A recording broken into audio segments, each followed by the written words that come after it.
Bismillahirrahmanirrahim. Assalamualaikum warahmatullahi wabarakatuh. Alhamdulillah di sore hari ini kita bisa berkumpul bersama dalam open house SKDA Intra.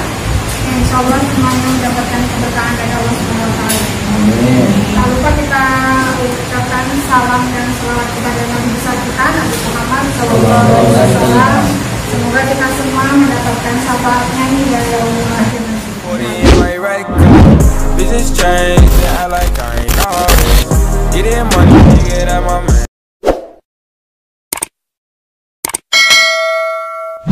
Selanjutnya nih Bapak Ibu yang baru hadir, kenalkan kami tim LBH SKDA Intra, ada Captain Taufik yang akan memberikan arahan. Hari ini kita akan diskusi mengenai leasing aplikasi pinjol yang terkait dengan riba gitu kan. Dan hari ini juga hadir Captain Putin yang luar biasa. Beliau adalah Captain Founder dari SKDA Intra ini.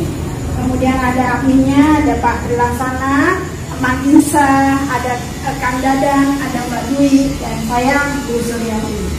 Ya, baik, selanjutnya. Bismillah, wassalamualaikum. Teman-teman semua, jadi ini adalah pekan kita yang ke berapa? Ke 7 atau ke 8 lah ya, lebih kurang. Sejak SKDA Intra kita sepakati bergulir untuk membantu warga ya, memfasilitasi taubatnya mereka. Karena selama ini kan kalau orang bicara taubat selalu diliputi oleh rasa takut. Ya, takut diintimidasi, takut bunganya bertambah, takut asetnya disita. Dengan adanya lembaga hukum, semua ketakutan itu bisa disingkirkan. Apalagi ya, saya membandingkan tentu saja ketika dulu Intra masih semata-mata Intra dengan sekarang kita bergabung menjadi SKDA Intra. Progresnya jauh sangat cepat sekali.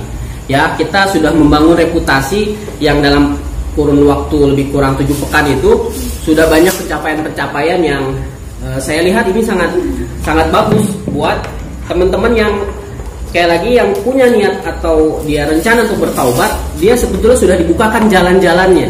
Ya, nggak perlu lagi berpikir tentang ketakutan-ketakutan tadi, karena kita di titik ini ternyata sudah memiliki pintu-pintu masuk untuk negosiasi ya. Jadi kalau yang udah kita harus merintis dulu, kalau dari awal harus ketemu lagi, kemudian surat-suratan dulu, berulang kali datang. Kalau sekarang sudah dibukakan pintunya secara khusus ya. Contohnya misalkan ya, dari beberapa bank sudah memberikan kontak ya PIC-nya. Kalau ada urusan dengan debitur, mereka sudah langsung datang saja, berikan surat, mereka akan bantu ya, sampai seperti itu. Nah, untuk yang sekarang kita akan coba bahas berkenaan dengan insiden yang terjadi di Surabaya ya, melibatkan salah satu bank swasta yang kita akan gebuk mereka ya, dengan tentu saja pendekatan yang sesuai dengan aturan hukum yang ada. Makanya kalau kemarin bicara soal kita memang sengaja menghadirkan aktor yang dia ya akan mengumpulkan delik-delik baik itu pidana ataupun perdatanya ya. Jadi kita tentu dalam hal ini akan mencari kesalahan-kesalahan yang terjadi atau yang dibuat oleh orang-orang yang mengatasnamakan lembaga kreditur ya, berdasarkan surat tugas biasanya mereka bawakan atau mereka tunjukkan, atau berdasarkan identitas yang mereka punya. Jadi ceritanya mereka datang penagihan dengan cara-cara yang ya tidak umum ya. Kenapa saya katakan tidak umum? Karena mereka betul-betul melakukan ya intimidasi secara melampaui batas. Misalkan gimana? Misalkan terjadi mereka menduduki rumah ya, menunggu di rumah itu nggak boleh si debiturnya sampai keluar masuknya dihalang-halangi ya. Kemudian mereka membuat onar ke sekeliling, yang cara-cara itu mungkin hanya pernah ada di waktu-waktu tahun 2000-an lah ya, di tahun-tahun mungkin 90-an 2000-an ke bawah lah ya. Dan sekarang itu terjadi lagi oleh mereka yang saya kira, kalau kita berasumsi mungkin orang-orang ini frustasi juga ya, mereka dikejar target sehingga perlu melakukan upaya-upaya di luar prosedural. Karena sebetulnya cara-cara penagihan ini sudah lama tidak dipakai oleh orang-orang lapangan. Karena orang lapangan sekarang itu mereka sudah jauh lebih paham, sudah jauh lebih pintar gitu ya, mengerti bahwa dengan cara kekerasan bukan tagihan yang akan mereka dapat, justru adalah perlawanan. Ya, di dalam hal ini kita sudah ya di debitur ini sudah memberikan kuasa kepada kami, kemudian melalui salah satu petugas yang kita kirimkan ke sana, saya katakan tadi sebagai aktor karena memang kita akan mencari-cari apa yang menjadi perbuatan melawan hukum yang mereka lakukan pada saat penagihan tersebut, dan kita sudah dapatkan itu. Jadi di hari itu terjadilah tindak pidana pemukulan sampai pemukulan, ya, dan kita sudah dapat sampai visumnya. Jadi kalau secara individu pelakunya ini sudah terjerat nih, dia sudah bisa kita proses secara hukum, tetapi kita tidak mau selesai hanya pada orang lapangan saja. Kita akan tarik ini sampai kepada ya lembaga yang memberikan surat tugas kepada mereka, ya, supaya sekali lagi ini bisa menjadi shock terapi atau menjadi penanda lah bahwa kepada mereka yang memang memiliki ya katakanlah tagihan-tagihan, bukan berarti mereka berhak melakukan segala cara untuk menarik atau mengambil angsuran tersebut dengan dalih apapun. Ya, apalagi ini sudah dikuasakan. Dikuasakan itu artinya debitur memiliki itikat sangat baik. Ya, dia memberikan kuasa kepada pihak yang secara serius akan menangani penyelesaian hutangnya. Ya, jadi ini surat tugas yang diberikan, dan kalau kita lihat dari surat tugas ini surat tugas pihak ketiga yang diberikan kepada karyawannya sendiri. Ya, memang dalam hal ini kita nggak dapat langsung si debitur, si lembaga krediturnya nih yang berurusan secara langsung. Ya, karena mereka memang sekarang ini sudah diwanti-wanti untuk ya kalau bicara surat tugas mereka tidak lagi menerima langsung dari pihak pemberinya. Ya, tetapi di situ ada mencantumkan di situ diantaranya poin-poin yang kita butuhkan untuk menandai lembaga mana yang bekerja sama atau yang secara tidak langsung memberikan surat tugas tersebut melalui pihak ketiga tadi. Ya, dari kita sudah dapat ini, dan dari inilah nanti secara perdata kita akan lakukan juga gugatan dengan bukti-bukti yang ada di lapangan. Dan ini saya lihat cukup telak gitu ya. Mudah-mudahan kita bisa olah ini supaya sekali lagi lembaga ini ke depannya dan lembaga-lembaga lain dalam hal penagihan tidak bisa sembarangan. Dan ini juga perhatian buat para warga, tidak perlu khawatir dengan tindakan-tindakan itu. Kita memang boleh jadi punya hutang, tetapi tidak serta-merta membuat kita jadi ya pesakitan, diperlakukan seenaknya. Ya, meskipun saya selalu memberikan saran, kalau yang ini yang pakai peci ini orang kita memang sengaja berkonfrontasi supaya kita mendapatkan delik tadi itu. Alhamdulillah dia cukup menjalankan. Coba diulang lagi tadi pemukulannya, nah sampai jatuh dia dipukul. Ya, jadi visumnya, dokumentasinya sudah lengkap. Ya, kalau dulu pernah ada salah satu bank swasta yang dengan gara-gara sampai kemudian ada timbul waktu itu ya sampai ada kematian, lalu kemudian setelah itu kan tidak ada lagi penagihan-penagihan model seperti itu. Yang seperti itu yang akan kita lakukan. Jadi kalau hanya selesai di orang lapangan, maka tidak akan ada ya katakanlah shock terapi kepada lembaganya. Mereka terus mengirimkan orang-orang lapangan yang lain. Makanya kita ingin selesaikan itu sampai di lembaga yang memberikan tugas kepada orang-orang yang berbuat seperti ini. Mereka juga harus bertanggung jawab, ya sampai kacanya dipecahkan begitu ya. Jadi kita tidak akan melepaskan kesempatan ini. Kita akan masuk sampai kepada supaya lembaga ini paling tidak mendapatkan sekurang-kurangnya saksi administratif lah, ya. Dan kepada lembaganya juga ketika berhadapan dengan kita lagi, mereka juga nggak bisa sembarangan, ya. Jadi itu yang sekarang kita sedang targetkan. Jadi bicaranya satu persoalan, penyelesaiannya satu individu, tetapi dampaknya akan kepada banyak orang. Ya, ini membuka jalan kepada banyak orang. Nah, ini laporan polisinya sudah kita buat, sudah komplit. Ini sudah tinggal kita matangkan saja nanti dengan tim advokat. Nanti kemudian kita ajukan gugatannya. Kalau untuk laporan polisinya kan hanya untuk berkaitan sama orang lapangannya. Tetapi ini lampirannya akan kita ajukan juga supaya masuk kepada ya pelanggaran kepada lembaga yang memberikan tugas kepada orang-orang tersebut. Begitu. Jadi tadi kembali lagi kepada orang-orang yang ya warga dimanapun ya, kalau bicara tadi punya hutang ya, tetapi sekali lagi tidak membuat kita kemudian bisa diperlakukan seenaknya. Mereka tetap punya aturan dan mereka harus penuhi itu. Ya, sekurang-kurangnya misalkan penagihan itu tidak boleh dilakukan kepada pihak lain selain orang yang berhutang. Itu saja sudah sering dilanggar. Dan kalau kita bicara aturan ya, bicara itu kan sebetulnya peraturan OJK ya. Tetapi mereka kan juga ini sudah rahasia umum. Hal yang seperti itu sudah terjadi begitu saja tanpa ada ya sanksi-sanksi yang memberikan efek jera. Ya, itulah kemudian akhirnya tumbuh suburlah lembaga-lembaga kreditur yang mereka kemudian dengan eranya sekarang ya online banyak sekali pinjol-pinjol ilegal gitu ya yang melakukan upaya-upaya penagihan di luar aturan main. Ya, itu yang sekarang juga lagi kita coba kumpulkan supaya otoritas jasa keuangan itu bisa secara tegas menindak mereka yang melakukan upaya-upaya tadi. Ya, ini tentu saja sebetulnya juga merusak mengganggu ketertiban umum dan yang lain-lain.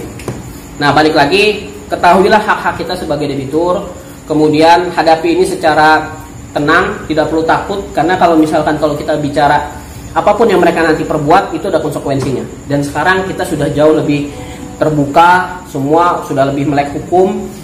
Ya, ini akan menjadi contoh bahwa segala hal yang melakukan tindakan di luar prosedural itu akan ada tindakannya, Dan fungsi kami sebagai lembaga hukum, SKDA Intra, mengawal teman-teman semua supaya teman-teman ketika ada hal-hal seperti ini bisa langsung ditindaklanjut. Kalau pada saat kejadian baru dikuasakan kita tidak tahu kronologisnya. Berbeda dengan ini. Yang ini kan dengan secara runtut, secara kronologis memang kita betul-betul mencari celah supaya ini bisa menjadi efek jerah buat lembaganya. Ya, karena memang ini kalau kasus ini sudah beberapa pekan terakhir kita bahas, memang kita mau pukul lembaganya, rencananya begitu, dengan semua kesalahan yang sudah kita kumpulkan ini. Padahal kalau bicara hutangnya ini tidak sampai 100 juta, tanpa agunan pula kan. Yang sudah-sudah sih ini selesai dengan mudah. Tetapi sekali lagi mungkin orang-orang di lapangannya ini lagi frustasi, atau mungkin mereka sendiri mungkin terpancing gitu ya. Kalau saya lihat dari videonya kan ada 3 atau 4 orang gitu.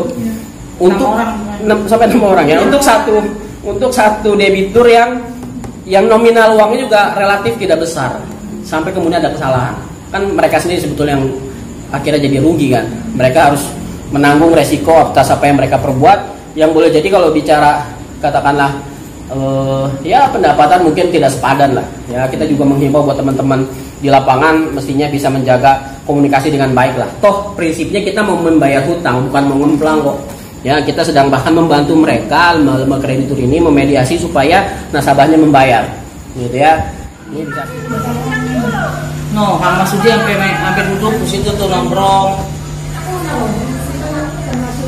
Itu yang tim kita yang baju merah. Jadi dia nggak berani apa-apa juga, karena kita menahan diri kan. Kalau orang mereka juga ya, betul nggak?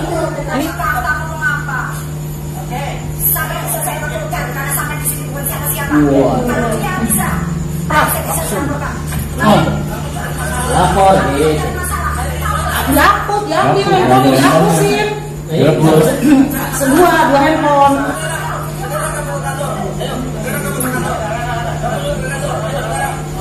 Dia mengintimidasi gitu ya, nggak boleh mereka sebenarnya. Ini preman. Ini bukan intimidasi. Sinetron ini mas. Ini nggak umum nih, ini mungkin orang baru ini, orang lapangannya. Ini kurang ya masalah organisasi.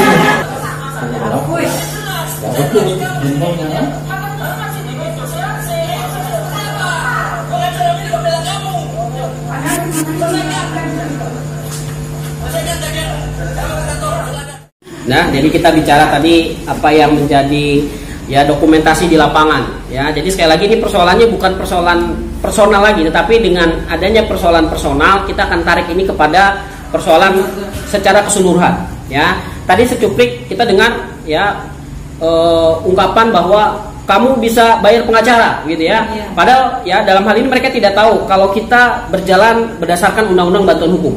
Undang-Undang Bantuan Hukum itu diatur di Undang-Undang Nomor 16 2011 bicara soal bantuan hukum itu diberikan secara cuma-cuma. Ya, kalau kita bicara dalam hal ini kan kita klopkan dengan kegiatan wakaf. Ya, jadi yang diberikan itu bukan sebagai biaya, ya, tetapi diarahkan untuk wakaf karena kita memang ingin dalam hal ini membantu teman-teman yang punya persoalan yang nanti ada jaminan membutuhkan pelunasan, kita mungkin bisa membeli dulu dengan uang-uang tersebut. Ya, jadi mereka tidak paham soal Undang-Undang Bantuan Hukum. Mereka mengertinya kalau lembaga bantuan hukum itu adalah pengacara dan pengacara dibayar. Ya, padahal ini bicaranya soal yang kita lakukan ini berdasarkan Undang-Undang Nomor 16 Tahun 2011 bicara tentang Undang-Undang Bantuan Hukum. Itu diberikan secara cuma-cuma, diatur dalam Undang-Undang Bantuan Hukum. Ya, jadi kalau nanti ditanya, oh bayar pengacara bisa? Tidak, kita bicaranya ini bantuan hukum, bukan tidak berbiaya. Ya, itu yang harus teman-teman juga pahami juga dalam hal ini. Ya, jadi sekali lagi kalau nanti ada hal-hal seperti tadi, apa yang kita lakukan ini semata-mata bagian dari ya upaya kita memerangi riba, ya. Jadi kalau Allah saja perangi riba, masa kita sebagai hamba-hambanya yang menonton, kan nggak pantas gitu ya. Maka kita perangi riba karena Allah daripada kita diperangi Allah karena riba.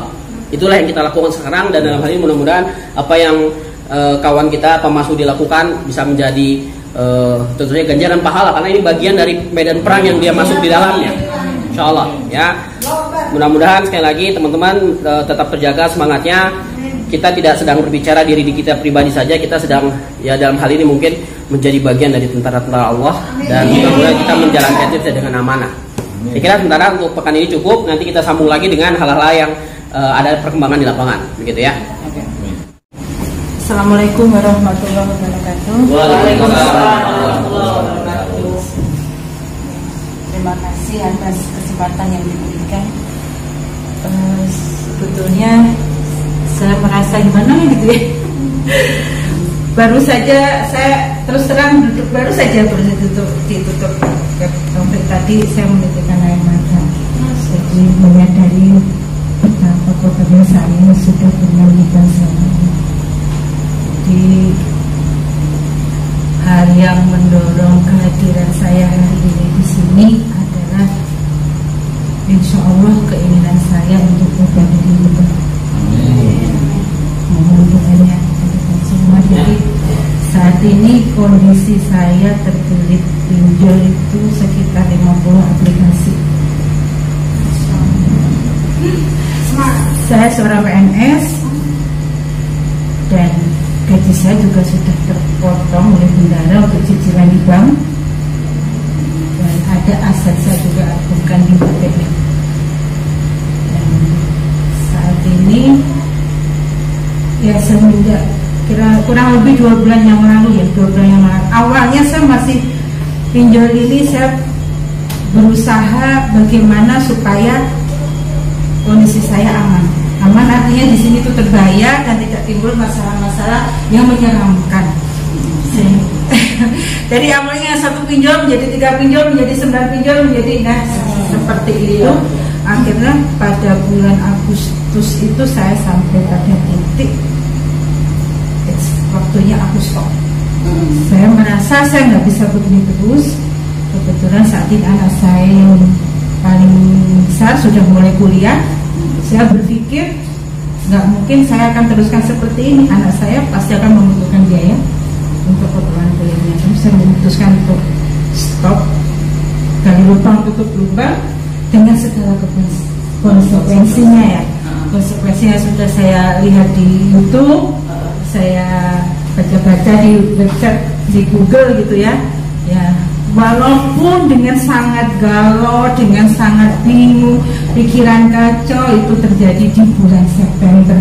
Awal-awal saya gagal bayar, dimana deringan apa itu telepon ya, walaupun walaupun nggak saya nyalakan deringnya, tapi kan kelihatan ya notifnya gitu ya, kelihatan notifnya, dan walaupun sudah langsung terblokir oleh aplikasi, tetap aja kan kelihatannya. Itu pernah di bulan September itu mencapai sehari itu bisa 500 panggilan. Seandainya itu saya tidak memakai aplikasi, nggak kebayang ya. Nah itu saya sudah dalam kondisi yang